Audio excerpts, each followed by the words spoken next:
As the debate surrounding the release of a sexually violent predator on transient status grows in Placer County, it could be coming to a head next week.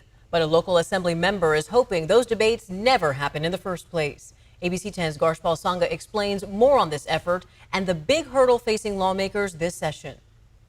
The fight to keep a sexually violent predator on transient status away from Placer County continues to unfold. Don't leave us to clean up your mess.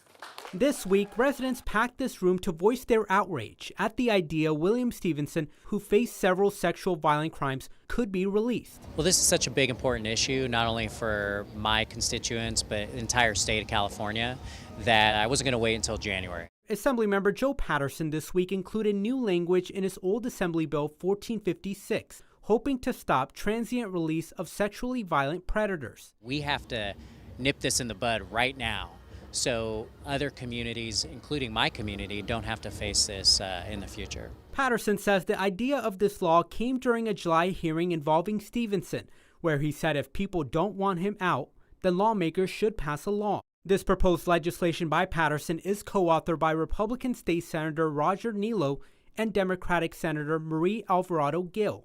They never intended to allow people to be released on transient status. That was nothing that the legislature ever wanted to do. This comes as 3 weeks are left before the legislative session ends. The question remains, though, is it even possible to get a new law passed in such a short time? Well, there's something in the legislature called gut and amend, which you literally gut an existing bill out and replace it with a new language and a new subject.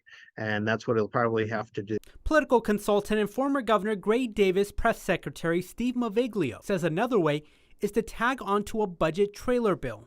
Both those things are a challenge with only 3 weeks left in the session. It's something we'll have to get bipartisan support for, or it'll go nowhere. Patterson adds there are cases similar to Stevenson's in the pipeline that will force other communities to deal with the same question. So it's time to fix that. As the time is running out on this session. That was our Garshpal Sangha reporting.